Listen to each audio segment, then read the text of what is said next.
Kalau masih ingat lagi, saya pun masih kecil, tetapi guru-guru yang lama banyak ada masih di antara mereka yang masih hidup, walaupun ramai yang telah kembali ke rahmatullah.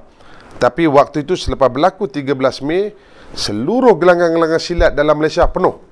Semua anak muda semangat nak cikgu silat. Mereka yang cari, walaupun 30 km mereka datang untuk belajar ilmu persilatan, untuk mempersiapkan diri. Tapi selepas 40 tahun, kita cari ahli pun ahli tak nak datang.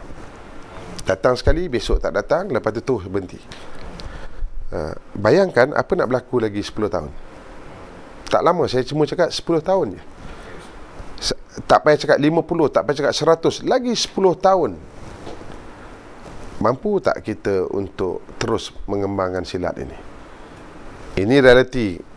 Ada orang cakap, mungkin akan ada orang cakap, tak apalah, apa nak jadi, jadilah macam tu. Daripada kita rosakkan budaya kita, buat apa? Tak apalah kalau itu ada pandangan begitu. Janganlah nanti akan datang kita menyesal apabila cucu kita akan pergi ke Belanda untuk belajar tentang ilmu persilatan. Saya pergi, saya tengok apa yang berlaku di Eropah hari ini, macam mana mereka menyediakan barisan-barisan anak-anak kecil.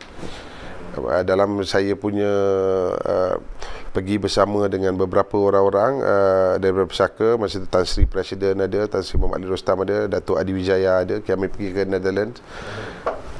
Dia ada ratusan anak-anak kecil. Dan dia cakap dengan saya, Senator, it's a matter of time, another 10 years, anak-anak ini semua jadi besar, anak-anak ini akan menyambung silat di negara mereka. Dalam hati saya positif ada, tapi dalam hati perasaan saya cemburu pun ada. Sebab apa maksud dia bercakap dengan saya macam tu? Bermaksud 10 tahun anak-anak ini semua akan membesar. Dan bila anak-anak ini membesar, mereka lah akan menjadi generasi meneruskan silat. Dan semua daripada anak-anak itu, semua daripada mereka itu mempelajari perguruan. Saya bukan nak bercakap soal kenegaraan, tapi dalam ada masa saya agak sedikit nationally, saya agak sedikit nak mempertahankan negara saya. Semua belajar perguruan daripada Indonesia. Semua yang ada di situ. Jadi apa nak jadi pada silat Malaysia akan datang. Jadi sebab itulah saudara Azrul, selepas saya bincang, kami kaji, kami lihat, silat mesti berani untuk cuba mengorak satu langkah yang baru. Okey. Daripada kita hanya duduk berdiam then goes by the flow, bermaksudnya lihatlah apa yang terjadi, lebih baik kita cuba buat sesuatu. Maksud Datuk silat kita ni, perguruan silat ni sekarang ni depan satu keadaan yang desperate, terdesak. Tak. Maksudnya tak. Saya katakan tadi, hari ini tak ada masalah. Saya belum sampai kepada tahap, saya belum bercakap lagi soal serangan yang kita datang daripada lain ni. Contoh kita menghadapi serangan ataupun kita menghadapi dugaan yang kuat daripada Jabatan Agama Islam sendiri. Jabatan Agama Islam atau JAKIM dan JAIS dan semua jabatan-jabatan agama Islam di peringkat negeri-negeri. Di Pahang telah diadakan tahun lepas kursus pemurnian guru-guru silat seluruh negeri Pahang yang dianjurkan oleh Jabatan Agama Islam Negeri Pahang. Dipanggilnya semua guru silat berkumpul di satu hotel di Negeri Pahang, dimurnikan balik guru silat tu. Atas sebab alasan. Okey. Satu garis panduan telah dikeluarkan oleh JAKIM. Telah dikeluarkan oleh JAKIM, maknanya semua pertubuhan silat dalam negara ini mesti mengikut garis panduan yang telah JAKIM keluarkan. Contoh, tidak boleh lagi mengamalkan adat istiadat yang diamalkan dalam pertubuhan masing-masing. Contohnya, mandi minyak tak boleh, potong ayam tak boleh, kemian tak boleh, mengajar amalan-amalan tertentu tak boleh, mengingatkan sesama ahli untuk bersemayang tak boleh, mengingatkan sama ahli untuk berpuasa tak boleh, Mengingatkan sesama ahli untuk tidak menderhaka kepada kedua ibu bapa tidak boleh. Mengingatkan sesama ahli untuk tidak menderhaka kepada guru tak boleh. Kerana itu adalah termaktub dalam ajaran Islam. Bermaksud, Saudara Azrul kalau menjadi seorang guru silat, tidak boleh lagi bercakap kepada ahli, jangan lupa solat, jangan lupa puasa, jangan lupa zakat, jangan menderhaka dengan kedua ibu bapa, jangan bergaduh, jangan menderhaka kepada guru, dan jangan bergaduh sesama ahli. Tak boleh. Siapa yang bagi statement? Ini JAKIM. Garis panduan dah keluar. Atas apa alasan mereka? Alasannya sebab itu dah ajaran Islam. Dia tak nak kata nanti budak tu semayang sebab silat. Bukan si budak tu semayang sebab Islam. Jadi, tetapi argumennya itu nanti saya sampailah kepada itu. Jadi ini yang dibagi. Maknanya dalam silat lepas ni it's all about physical training saja. Rohani tak ada. Sebab rohani dia orang Islam, dia patut tahu apa tanggungjawab dia sebagai orang Islam. Maknanya semua pertubuhan silat kena buat perkara-perkara ini yang dikeluarkan oleh JAKIM. Sehinggalah kepada bulan Februari apabila arahan yang sama dikeluarkan oleh JAIS kepada semua pertubuhan silat di Selangor pula. Dia pergi road tour ni, dia pergi satu negeri. Dia pergi kepada JAIS, JAIS keluarkan arahan dan jemput semua guru silat untuk berjumpa di Masjid Sultan Abdul Aziz, masjid negeri di Shah Alam. Dia panggil guru silat, dia nak sekolahkan guru silat. Mana pergi suara-suara yang hari ni yang mengkritik pagi petang siang malam ni waktu JAIS mengeluarkan arahan semacam itu? Adakah mereka berarak ke JAIS? Adakah mereka berhimpun di depan JAIS pertahankan maruah dan identiti silat? Tak ada. Hilang, semua hilang. Tak ada seorang pun nak keluar pergi ke JAIS. JAIS, apa yang you nak buat ni? Maknanya semua silat kena ni. Bukan satu silat tau. Semua silat. Garis panduan tu tak sebut mana-mana silat. Garis panduan tu sebut semua. Ni kaedah-kaedah semayang tak boleh dalam pergerakan-pergerakan silat. Ni keluar ni dalam garis panduan. Jadi maknanya kalau ada pergerakan-pergerakan tertentu kena ubah semua. Tak boleh penggunaan perkataan ini, perkataan ni, semua tak boleh.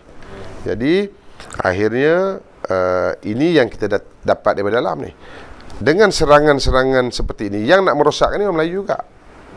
Yang ada di JAKIM ni orang Melayu, yang ada di JAIS orang Melayu, yang ada di Jabatan Agama-Agama Negeri ni semua orang Melayu.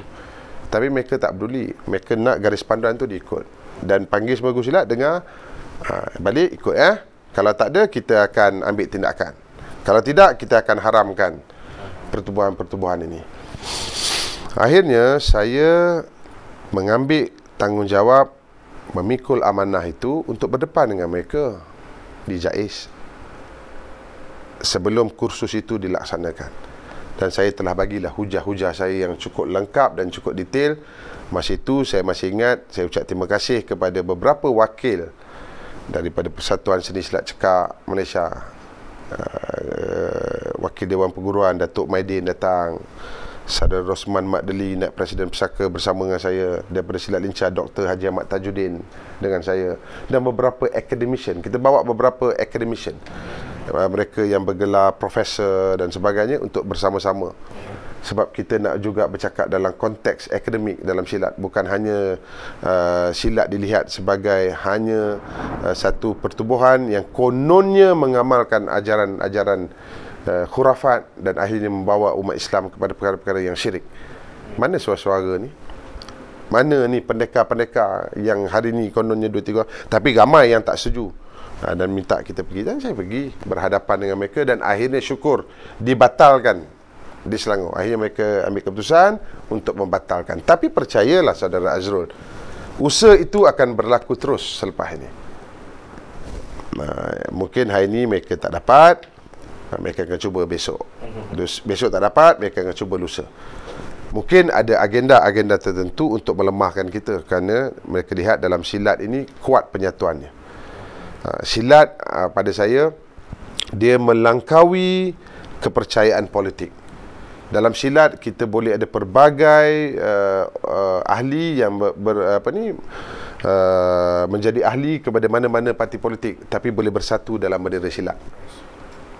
Ini tak boleh mana-mana buat. Dah cukup orang Melayu berpecah dalam politik, dah cukup orang Melayu berpecah dalam perkara-perkara yang lain, tapi dalam silat masih lagi orang Melayu belum pecah. Di gelanggang saya sendiri dalam lincah, dan saya fikir di semua silat pun ada, ahlinya boleh ada fahaman politik yang berbeza tapi bersatu dalam satu gelanggang atas nama silat. Mungkin ada orang yang tak selesa bila lihat orang Melayu bersatu, dan akhirnya ada beberapa orang nakal yang cuba nak memecahkan silat ini. Dan akhirnya bila silat terganggu, maka orang Melayu makin lemah, dan akhirnya bila Melayu makin lemah, kuasa akan hilang, dan bila kuasa hilang, orang lain akan berkuasa. Ini kalau kita lihat dari sudut jauh. Jadi balik kepada itu, bila saya memikirkan dengan cabaran yang kita dapat daripada dalam, dengan ada orang-orang tertentu di kementerian-kementerian tertentu yang cuba menyekat perkembangan silat di sekolah-sekolah, dan orang yang buat ini bukan orang-orang yang asing kepada silat, orang-orang yang terlibat dalam silat, menyekat hanya kerana ada masalah dengan individu-individu yang tertentu, menyekat menggunakan kuasa-kuasa yang ada, sekat tak boleh ada silat di sekolah. Ini cabaran-cabaran yang kita sedang berhadapan. Kalau nak, boleh kita adakan satu forum, kita boleh cerita secara terbuka, tak ada masalah. Tapi yang ni mungkin tak sesuai, kerana akhirnya nanti akan menjadi berita umum.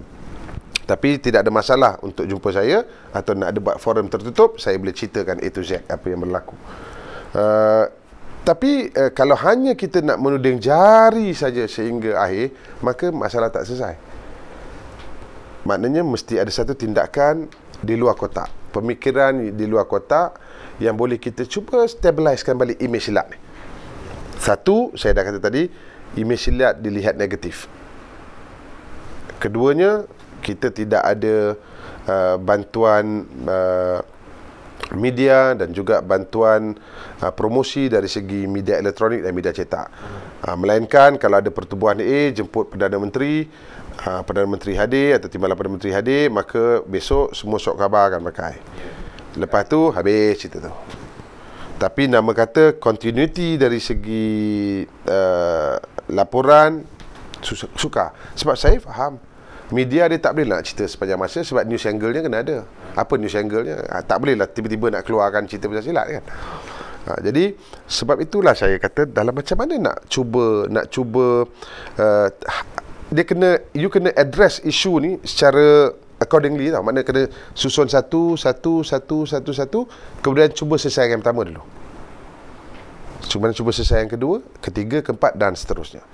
Macam mana kata Saudara Azrul, saya bersetuju soalan Saudara Azrul, adakah kita desperate sangat? No, not now. Tapi 10 years to come, we never know.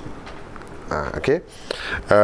Jadi sebab itulah saya fikir dah mungkin sampai masa dan ketikanya kita cuba bawa silat kepada peringkat yang agak standardnya sama level dengan orang lain.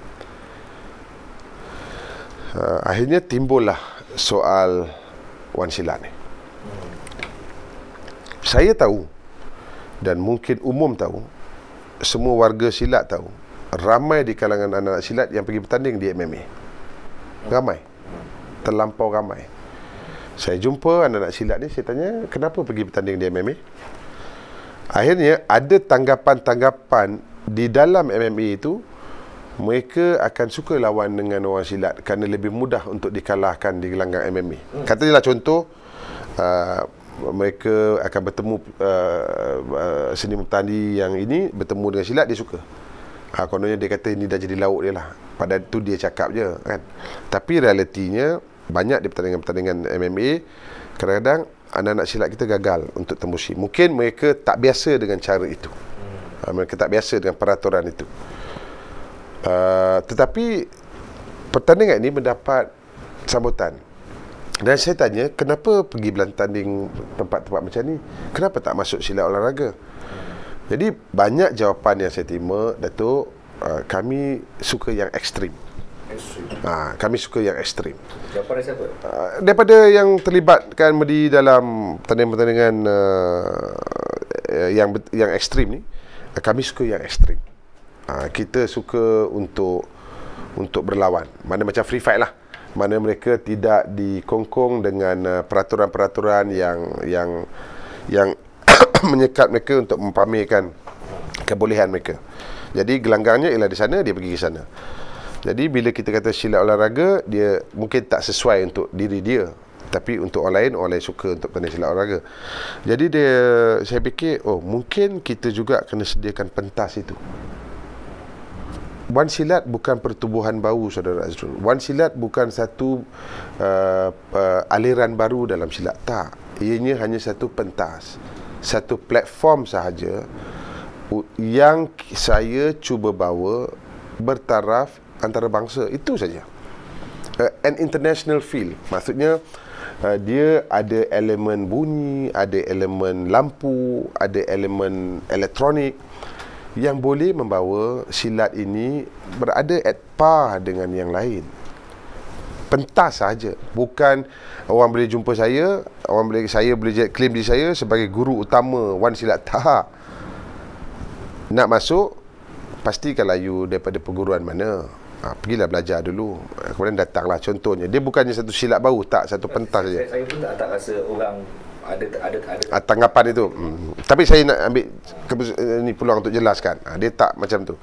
Jadi menjawab itu, akhirnya kita fikir mungkin jalan keluar mesti adakan salah satu jalan keluarnya, mestilah kita adakan satu pertandingan bertaraf antarabangsa. Pertama, untuk menghakis pandangan negatif yang terada kepada silat. Mana silat bukan terlibat dalam perkara-perkara yang mengamalkan kepercayaan karut marut, tahyul, khurafat. No. Saya fikir semua silat tak buat. Dan saya akan pertahankan semua silat ini. Mungkin ada satu dua yang kita dah bekerjasama dengan JAKIM dan minta untuk diharamkan. Tapi saya pun kata, bukanlah kerana satu dua ini 400 lebih lain sama. Tak. Silat-silat lain yang ada ni dah bergerak puluhan tahun dalam negara ni, tak ada masalah pun. Tak pernah pun mereka menyesatkan mana-mana ahli mereka pun. Tapi kenapalah ada tanggapan seperti itu. Tapi yang kita nak akis ialah tanggapan ini mesti dibuat. Jadi mungkin dengan cara ini, saya fikir ada ruang. Satu, untuk kita memberikan satu branding, bukan branding, satu penambahbaikan, added value saja kepada silat. Awak ada satu pertandingan peringkat antarabangsa yang lebih baik. Jadi bila orang tengok, orang kata, silat ada platform seperti ini. Silat taklah seperti yang digambarkan. Silat taklah seperti yang kita dibagi input-input yang salah. Silat sebenarnya tak. Silat sebenarnya dah pergi ke antarabangsa. Walaupun kita ada kejuaraan di Belgium, kita ada kejuaraan di UK, tapi kerana hebahan tak banyak, maka akhirnya dia tak tahu apa yang berlaku. Ramai di kalangan orang Melayu yang terkejut. Baru ni saya berbalik daripada London dengan Tan Sri Presiden. Kita bagi tauliah pesaka kepada jurulatih-jurulatih silat lincah di England, jurulatih silat gayung Malaysia di England. Kita panggil semua. Ada satu daripada Belanda, silat Melayu, kita panggil. Semua kita bagi. Tak pilih kasih pun. Kita panggil, kita tanya badan pendiri pesaka, siapa yang ada jurulatih. Kita dapat maklum daripada Gayung Fatani ada di Paris, di France. Kita jemput, kita iktiraf mereka supaya pesaka bagi endorsement. Kita tak kata silat A aja, tak. Semua silat, siapa kita minta daripada badan-badan perguruan bagi kita, dan kita pergi, kita iktiraf mereka. Kita minta kedutaan mereka, kedutaan Malaysia di UK, United Kingdom, bantu mereka untuk mereka promotkan silat Malaysia di sana. Jadi itu yang saya kata tadi. Kita balik kepada itu, saya fikir dah mungkin ini boleh sikit sebanyak mengangkat nama silat sama at par dengan seni mempelajari yang lain. Datuk masukkan wan silat tu dilihat mampu mengubah persepsi dan juga menaikkan imej silat tu di dunia. Dalam konteks sukan yang berbentuk ekstrim, dia bolehlah samakan. Mungkin satu hari, insya-Allah, kalau ada sokongan yang baik daripada saya tak tahu daripada warga silat ke siapa ke, mungkin dia lebih baik daripada yang lain. Tapi kalau kita lihat 36 tahun silat olahraga berada di dunia persilatan, pun kita struggle untuk jadikan dia sebagai satu seni yang satu branding yang orang kenal, orang worldwide kan lihat. Bagaimana orang silat yang masih muda ni nak diangkat, sedangkan ni lah, kenapa tidak idea-idea yang bernas, idea-idea yang ekstrim tu dimasukkan dalam silat raga supaya silat raga tu sendiri mungkin ada satu wajah baru. Very good question. Kena faham silat olahraga dikawal oleh persilat. Saya sendiri cara peribadi cuba membawa 5x5. Kalau berpasukan yang ada hari ini adalah idea daripada saya sendiri. Ni 5x5 ni. 5 daripada negeri A, 5 daripada negeri B ditandingkan. Best of 3 menang. Kan cantik tu. Masuk satu round, lawan, menang 1-0. Lepas tu lawan, menang 2-0, menang 3-0, dah 2 lagi tak payah lawan. Sampai hari ni kategori tu persilat tak nak terima dalam pungutan pingat.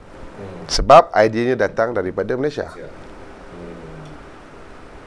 Tak nak terima, mereka tak nak, walaupun jadi maksudnya secara peribadinya sebenarnya Datuk ataupun pesaka sendiri memang ada banyak idea untuk silat raga tapi mereka menolak.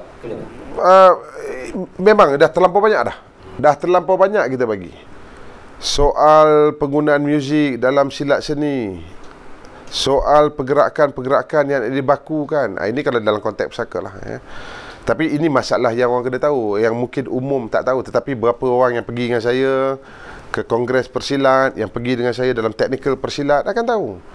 Daripada Gayung Fatani ada wakil, daripada Gayung Malaysia ada wakil yang tahu apa yang telah saya perjuangkan di persilat. Soal bila nak tempur dibakukan. Tempur nak dibakukan bermaksud ada satu pergerakan yang baku yang mesti semua negara buat. Diseragamkan. Akhirnya daripada kaya kita miskinkan diri kita. Walhal kita kaya teknik, kita kaya pergerakan, kita kaya dengan senjata, kita kaya dengan pakaian, tapi dimiskinkan dengan itu saja. Itu saja pergerakan yang boleh buat.